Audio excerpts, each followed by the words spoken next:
Ada satu lagu yang sungguh memberkati saya. Pujian yang mengatakan bahwa Tuhan itu selalu ada buat kita. Tuhan mampu memulihkan hati kita. Bahkan Tuhan mampu menyembuhkan hati kita di saat kita kecewa. Di saat kita merasa sakit hati. Mungkin dengan saudara kita, dengan orang tua kita, dengan anak, dengan teman kita. Namun satu hal yang sungguh menguatkan saya adalah di saat bersama Tuhan, di dalam Tuhan, saya boleh merasakan ketenangan. Mari kita mau siapkan hati kita untuk mendengarkan firman Tuhan. Firman yang boleh menguatkan hati kita, membuat hati kita tenang dalam Dia.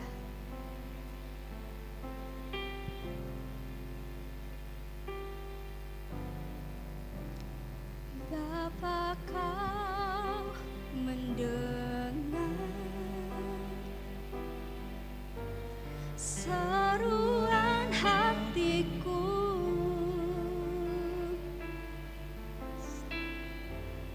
tak pernah Kau lepaskan dari kasih-Mu. Lewat lembah gelap, Kau temani aku.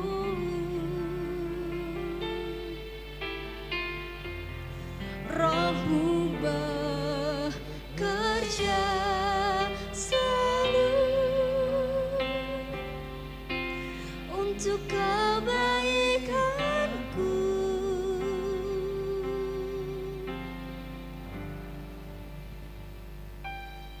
Mengalir kuasa dari tempat maha tinggi.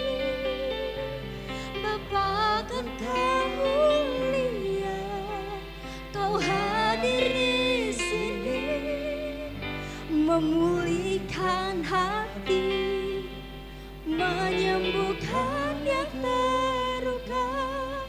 Ku kan tenang bersama-Mu, Bapa. Mari Bapak Ibu Saudara saya ajak untuk bangkit berdiri. Bapa, Kau mendengar seruan hatiku,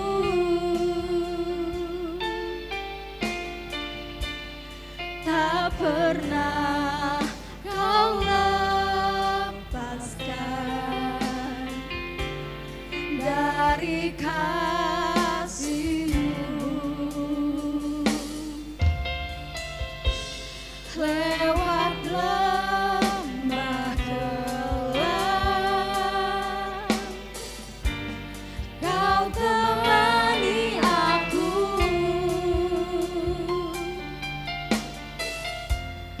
Roh-Mu bekerja selalu untuk kebaikanku. Mengalir kuasa dari tempat maha tinggi. Bapa, Kau mulia, Kau hadir di sini, memulihkan hati, menyembuhkan yang terluka. Ku kan tenang bersama-Mu, Bapa. Mengalirlah Tuhan, mengalir kuasa dari tempat maha tinggi. Bapa, Kau mulia, Kau hadir di sini, memulihkan hati,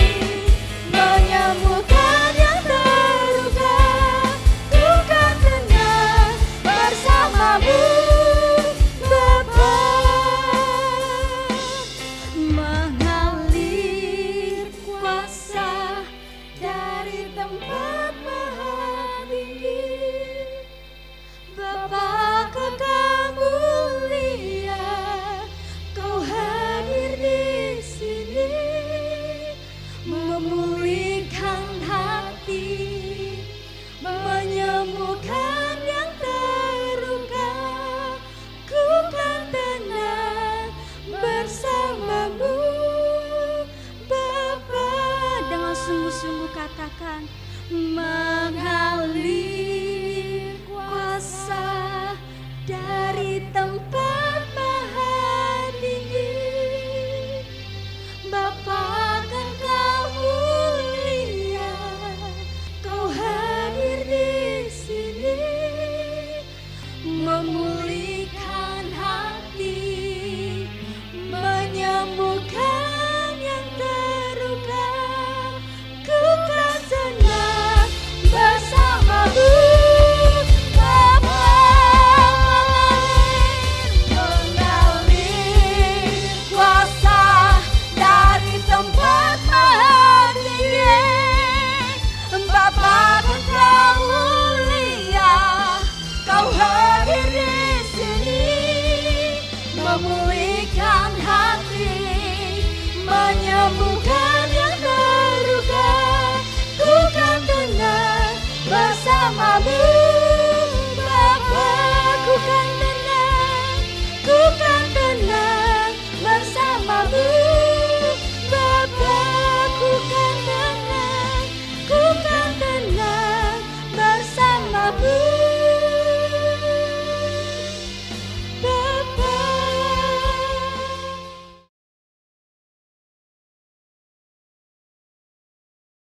Shalom, sehat semua ya. Puji nama Tuhan. Kalau kita ada sampai hari ini tanggal 24 Januari, tidak terasa cepat sekali. Kita dalam keadaan sehat, itu karena kebaikan dan kemurahan Tuhan. Amin. Pada kesempatan sore hari ini kita akan belajar bersama-sama tentang kebesaran Allah, tentang kebesaran Tuhan yang ditulis oleh Raja Daud di dalam Mazmur pasal 139. Hari ini kita akan belajar Mazmur pasal 139 tentang kebesaran Tuhan. Berbicara tentang besar, Kamus Bahasa Indonesia ada banyak arti. Besar kalau berbicara ukuran itu lawan dari kecil. Kalau berbicara tentang badan besar itu tinggi dan gemuk. Berbicara tentang luas, besar itu tidak sempit. Tetapi kita saat ini berbicara tentang kebesaran Allah, tentang pribadi, tentang seorang. Seseorang kalau dikatakan besar itu adalah orang yang hebat, orang yang mulia, orang yang berkuasa. Hari ini kita akan belajar tentang hebatnya, mulia dan berkuasanya Tuhan melalui Mazmur 139 yang ditulis oleh Daud. Mari kita akan bersama-sama membaca. Untuk yang pertama, kita baca dahulu Mazmur 139 ayat 1 sampai ayat yang ke-6. Firman Tuhan berkata demikian. Doa di hadapan Allah yang Maha Tahu untuk pemimpin biduan Mazmur Daud. Tuhan, Engkau menyelidiki dan mengenal aku. Engkau mengetahui kalau aku duduk, aku berdiri. Engkau mengerti pikiranku dari jauh. Engkau memeriksa aku kalau aku berjalan dan berbaring. Segala jalanku Kau maklumi. Sebab sebelum lidahku mengeluarkan perkataan, sesungguhnya semuanya telah Kau ketahui ya Tuhan. Dari belakang dan dari depan Engkau mengurung aku, dan Engkau menaruh tangan-Mu ke atasku. Terlalu ajaib bagiku pengetahuan itu, terlalu tinggi, tidak sanggup aku mencapainya. Amin. Kebesaran Tuhan itu dapat kita ketahui dari Dia yang Maha Tahu. Ya, yang pertama kebesaran Tuhan itu bisa kita ketahui karena Dia Allah yang maha mengetahui. Dari bacaan yang kita baca tadi dikatakan bahwa Allah mengenal kita secara sempurna dan utuh. Dia tahu saat kita berdiri, saat kita duduk, apa yang ada di pikiran kita, apa yang ada di hati, apa yang kita lakukan dan apa yang akan kita katakan. Tuhan itu mengetahui. Allah itu mengetahui aktivitas kita setiap hari. Bahkan saat ini apa yang ada di dalam pikiranmu, apa yang sedang engkau pikirkan, Allah mengetahui. Allah maha tahu.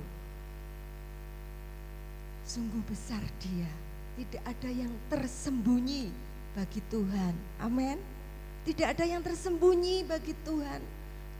Kegelisahanmu hari ini, ketakutanmu hari ini, atau mungkin sukacitamu hari ini, Tuhan tahu semuanya. Ketika duduk merenung, kalau kita biasanya sedih, tidak ada orang yang tahu, mungkin kita bisa tersenyum tapi hatimu sedang sedih. Mungkin kau merasa, kok tidak ada yang mengasihi aku, tapi percayalah, Tuhan itu Allah yang maha tahu. Dia yang mengetahui pergumulanmu. Dia ada. Ya, firman Tuhan mengatakan beberapa waktu yang lalu, Dia Allah Immanuel, Dia yang ada bersama dengan engkau. Tidak pernah, tadi pujian mengatakan ya, ditinggalkan sendirian. Lewat lembah kelam sekalipun kau temani aku. Ya, kalau kita nyanyi setiap ujian itu kan membangkitkan iman ya. Lewat lembah kelam, nadanya syahdu, syairnya bagus ya. Kau temani aku. Wah, romantis sekali. Tuhan itu sangat menyayangi kita. Itu adalah kebesaran Tuhan. Dia maha tahu apapun yang kita pikirkan, apa yang kita lakukan dan kita katakan, aktivitas kita, Allah maha tahu. Yang kedua, kita akan baca dahulu di dalam Mazmur 139 ayat 7 sampai ayat yang ke-12. Gantian saya minta tolong, mungkin yang suaranya keras Pak Yadi bisa membacakan Pak Yadi ya. Ayat 7 sampai 12 Pak Yadi tolong dibacakan. Kemana aku dapat pergi menjauhi roh-Mu? Kemana aku dapat lari dari hadapan-Mu? Jika aku mendaki ke langit, Engkau di sana. Jika aku menaruh tempat tidurku di dunia orang mati, di situ pun Engkau. Jika aku terbang dengan sayap fajar dan membuat kediaman di ujung laut, juga di sana tangan-Mu akan menuntun aku, dan tangan kanan-Mu memegang aku. Jika aku berkata, biarlah kegelapan saja melingkupi aku, dan terang sekelilingku menjadi malam, maka kegelapan pun tidak menggelapkan bagimu, dan malam menjadi terang seperti siang, kegelapan sama seperti terang. Amin.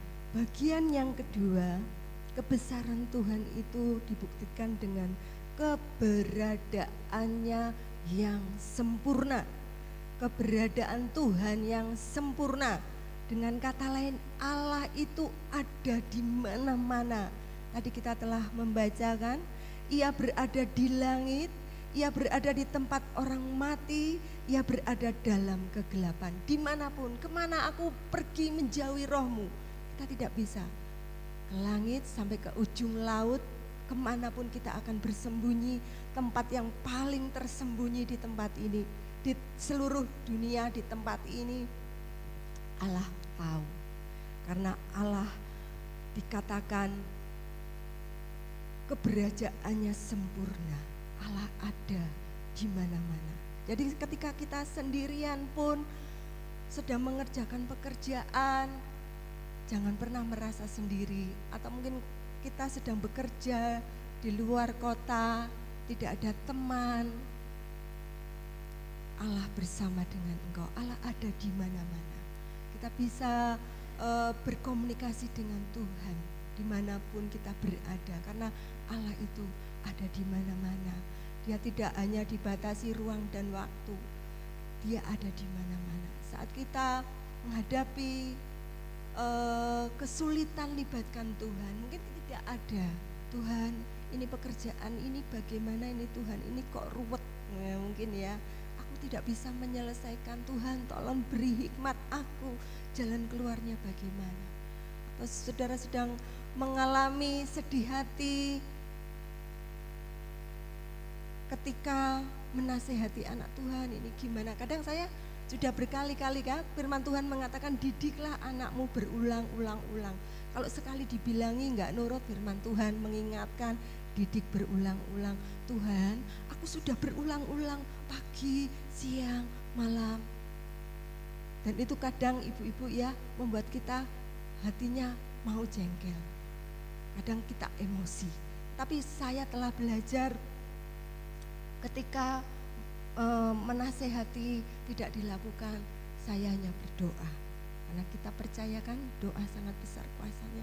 Tuhan tolonglah anakku, jagai dari pergaulan. Ya sekarang sih di rumah saja, tetapi kan dengan internet, dengan handphonenya, saya tidak bisa menjaga dia selalu. Dia chat dengan siapa, apa tontonannya. Ketika anak-anak saya melayani di tempat ini, saya berdoa, Tuhan, aku memohonkan pengampunan untuk anak-anakku jikalau anak-anakku berbuat dosa dan tidak berkenan di hadapan-Mu, sehingga anak-anakku boleh dilayakkan melayani. Ketika sedang main game, Tuhan aku wis ngantuk, aku nggak bisa menjaga anak-anakku, Tuhan tolong jagai anak-anak. Nah, kita Tuhan itu ada di mana-mana. Saat kita dalam keadaan membutuhkan Dia, kita bisa berbicara dengan Tuhan melalui doa, melalui berkata-kata di dalam hati. Ya, karena Dia yang selalu melihat keberadaan kita. Sungguh besar kuasanya. Amin Bapak Ibu. Amin ya. Jangan merasa sendiri, jangan merasa sedih kalau menghadapi apapun, karena Allah ada di mana-mana. Dia ada bersama dengan kita. Dia Maha Tahu. Yang kedua, Dia ada di mana-mana. Yang ketiga, kita akan belajar. Kita baca dahulu ayat yang ke-13 sampai ke-18. Oke. Saya akan baca ya, karena nggak pakai mic, nggak banter. Ibu aja yang baca. Mazmur 139 ayat 13 sampai ayat 18. Sebab Engkaulah yang membentuk buah pinggangku, menenun aku dalam kandungan ibuku. Aku bersyukur kepadamu oleh karena kejadianku dahsyat dan ajaib. Ajaib apa yang kubuat dan jiwaku benar-benar menyadarinya. Tulang-tulangku tidak terlindung bagimu. Ketika aku dijadikan di tempat yang tersembunyi dan aku direkam di bagian-bagian bumi yang paling bawah, matamu melihat selagi aku bakal anak, dan dalam kitabmu semuanya tertulis hari-hari yang akan dibentuk sebelum ada satupun daripadanya. 17. Dan bagiku betapa sulitnya pikiranmu ya Allah, betapa besar jumlahnya. Jika aku mau menghitungnya, itu lebih banyak daripada pasir. Apabila aku berhenti, masih saja aku bersama-sama dengan Engkau. Bagian yang ketiga dari Mazmur ini kita belajar kebesaran Allah. Kita bisa melihat kebesaran Allah itu dari kuasanya yang hebat dan dahsyat. Hebat dan dahsyat dalam apa? Kuasanya yang hebat dan dahsyat dalam menciptakan manusia. Nah, kita ini diciptakan Tuhan tidak asal-asalan. Kejadian mengatakan, aku membentuk engkau hei manusia serupa dengan gambarku.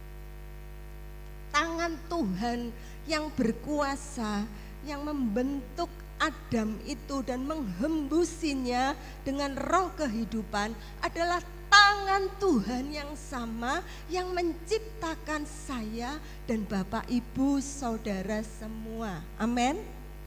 Amin.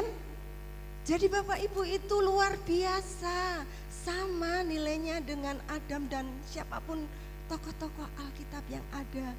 Kita baca tangan Tuhan yang sama yang sudah membentuk kita.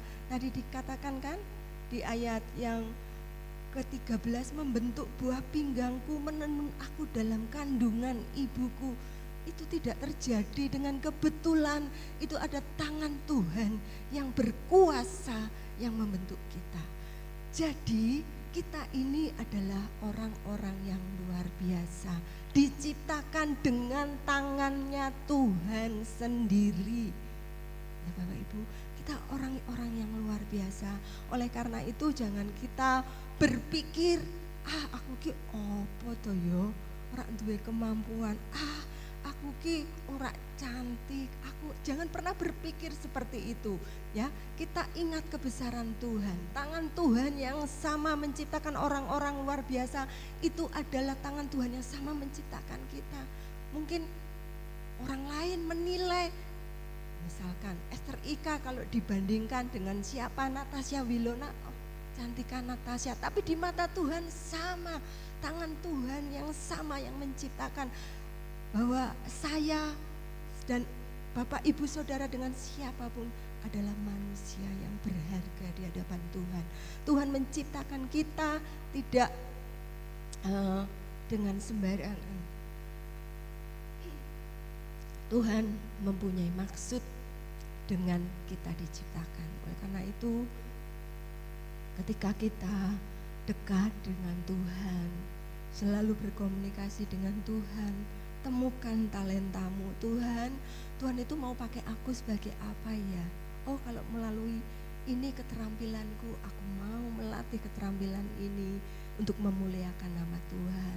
Mungkin kau bisa memasak, aku mau memasak dengan sukacita, dengan penuh kasih, sehingga setiap orang yang menikmati masakanku boleh merasakan makanan enak dan mereka bersukacita. Jadi kan Tuhan dimuliakan melalui keterampilanmu apa saja. Setiap kita diciptakan dengan satu bahkan lebih kalau kita mau mengeksplor, mencari apa bakat-bakat kita. Kita tidak diciptakan dengan ya wis ngebak-ngebaki bumi, tidak. Kita pasti punya sesuatu yang berharga yang kita gunakan untuk memuliakan Tuhan. Nah itu Bapak Ibu Saudara yang dikasihi Tuhan, kita adalah pribadi yang luar biasa. Bukankah di dalam perjanjian baru dikatakan kita yang ada di dalam Kristus adalah kita adalah ciptaan baru. Ya, kalau kita tahu karena dosa itu dosa keturunan membuat kita ini gambar Allah rusak di dalam diri kita, sehingga itulah yang seringkali membuat kita ini jatuh ke dalam dosa. Tetapi sesungguhnya ketika kita berbalik kepada Tuhan dan mengaku Yesus Tuhan, Engkaulah juru selamatku, Engkaulah pemilik hidupku, di situ gambar Allah dipulihkan. Kita menjadi ciptaan baru. Setiap hari kita melakukan segala sesuatu untuk memuliakan nama Tuhan. Hidup kita diproses. Semakin hari semakin menghasilkan buah, menghasilkan karakter-karakter yang baik, menjadi berkat bagi orang lain.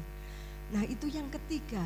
Poin yang keempat, kebesaran Tuhan itu bisa kita lihat melalui Allah lebih dari apapun dan siapapun. Kita baca Mazmur 139 ayat 19 sampai 24. Sekiranya Engkau mematikan orang fasik ya Allah, sehingga menjauh daripadaku penumpah-penumpah darah yang berkata-kata dusta terhadap Engkau dan melawan Engkau dengan sia-sia. Masakan aku tidak membenci orang-orang yang membenci Engkau ya Tuhan, dan tidak merasa jemu kepada orang-orang yang bangkit melawan Engkau.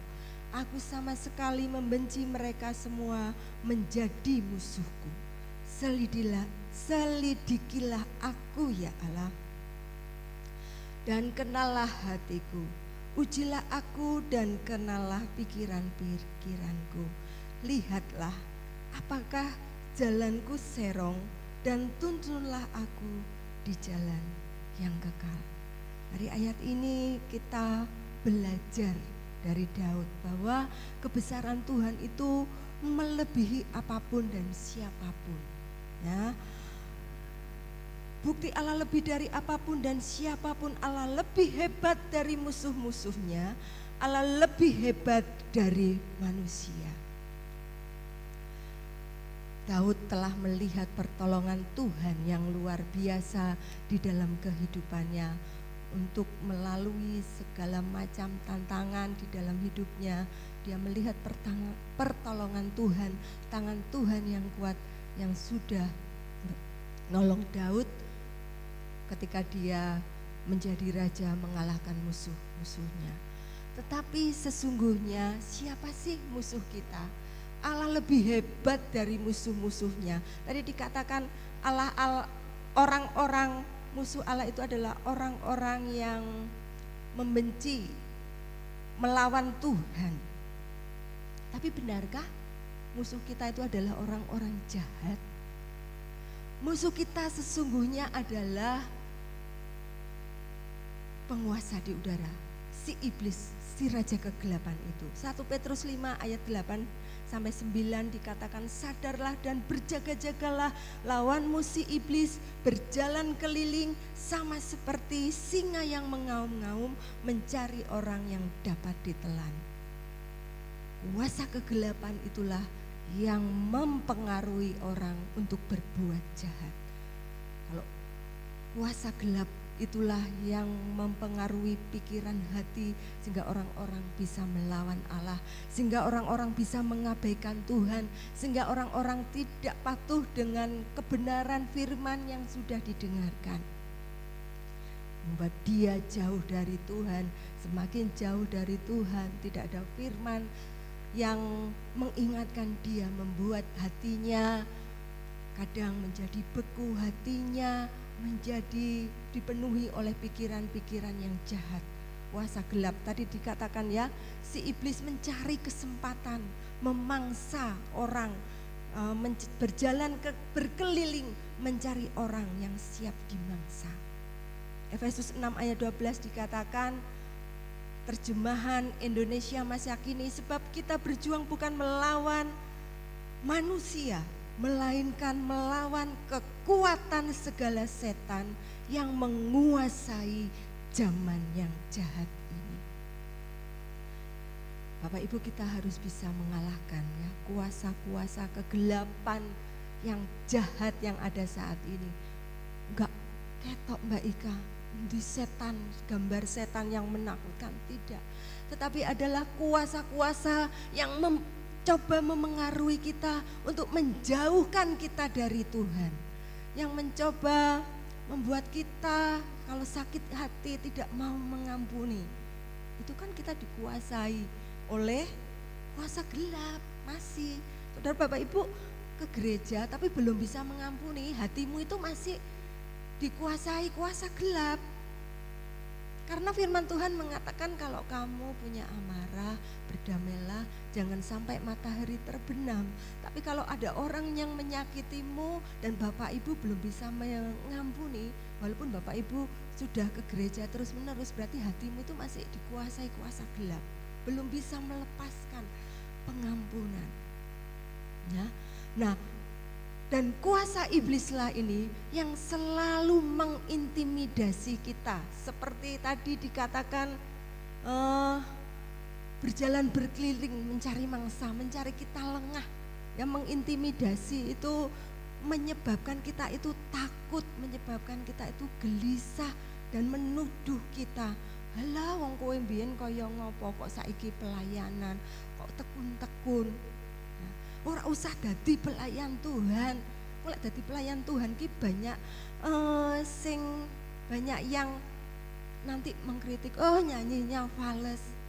Jangan sakit hati, itu kuasa gelap. Ya, orang yang mengkritik kita, orang yang menilai kita itu tidak salah, tapi yang salah tuh kuasa kegelapan kadang yang mengintimidasi kita, membuat kita sakit hati. Wah, aku wis pelayanan wis sungguh-sungguh, sik diomongke fales. Tapi coba kita berpikir, menyeting pikiran kita ini dengan pikiran Kristus.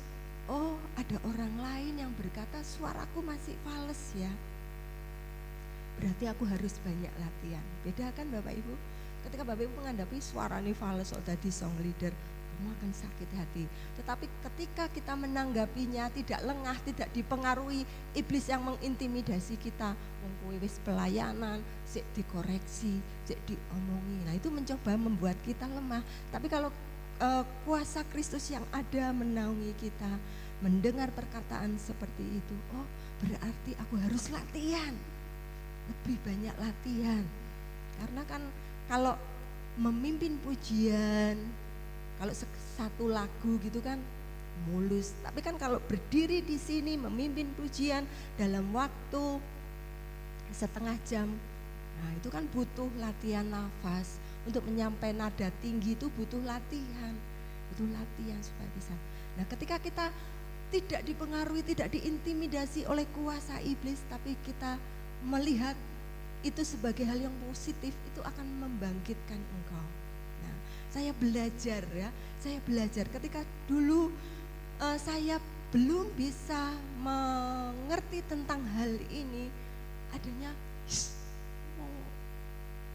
orang lakoni kok senengane berkomentar. Tapi ketika pikiran saya sudah dirubah oleh pikiran Kristus, terima kasih orang-orang yang menilai saya itu berarti mengerti kekurangan saya, dan dari perkataan itu saya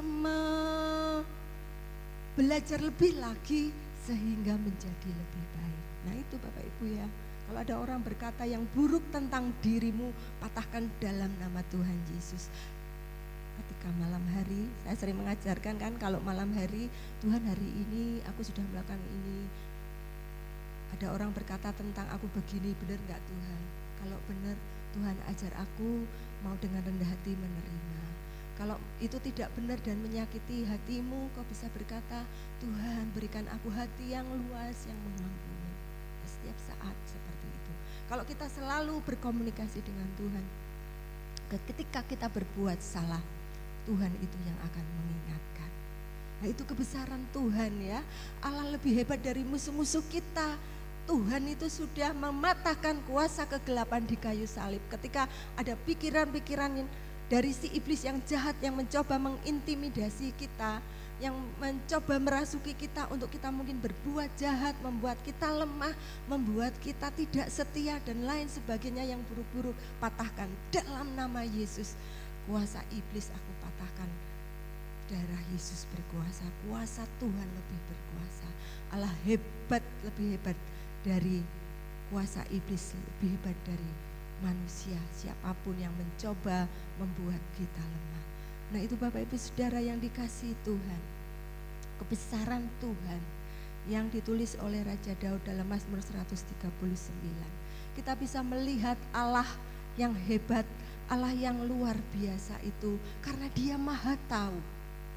Karena Dia ada di mana-mana, mengetahui pikiran kita.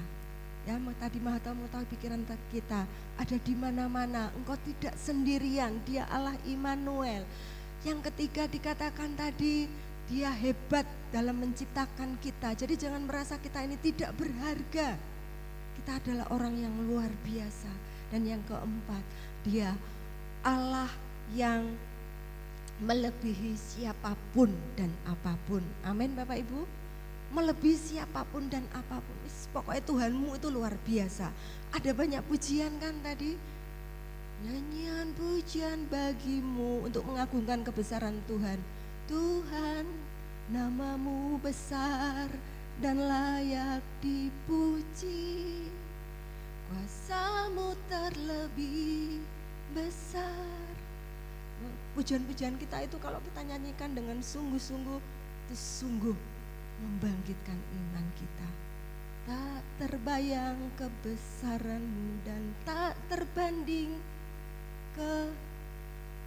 kekuatanmu Tuhan, Kau megah bagiku. Makanya saya sehari kalau enggak menyanyi itu rasanya ada yang kurang. Kalau kita selalu makan dan minum, kalau bagi saya sehari enggak mendengarkan pujian atau enggak menyanyi itu rasanya ada yang kurang dengan diri saya. Melalui pujian-pujian itu kita bisa menyampaikan isi hati kita kepada Tuhan, kita memuliakan Tuhan, dan pujian-pujian juga itu yang kadang berasal dari pengalaman, dari firman Tuhan itu menguatkan kita. Nah, itulah kebesaran Tuhan yang luar biasa, yang sering ditulis oleh para pengarang lagu yang sudah merasakan kebesaran Tuhan. Indah-indah bukan lagunya? Nah, itulah Bapak Ibu Saudara yang dikasihi Tuhan, kebesaran Tuhan di dalam hidup kita. Dan sebagai penutup saya membuat satu statement, orang yang mengetahui kebesaran Allah akan selalu bersyukur di dalam hidupnya. Amin. Akan selalu bersyukur. Bapak Ibu bersyukur mengetahui Allah kita besar. Amin. Allah kita hebat, Allah kita dahsyat dalam apa tadi? Satu, Allah itu maha mengetahui, Dia tahu pikiran, Dia apa yang akan kau lakukan, Dia tahu apa yang kau katakan, Dia ada di mana-mana. Amin. Tidak pernah sendirian. Dia yang membentuk kita luar biasa, dan Ia menjaga kita dengan luar biasa dari musuh-musuh kita. Dia lebih dari apapun dan siapapun. Amin.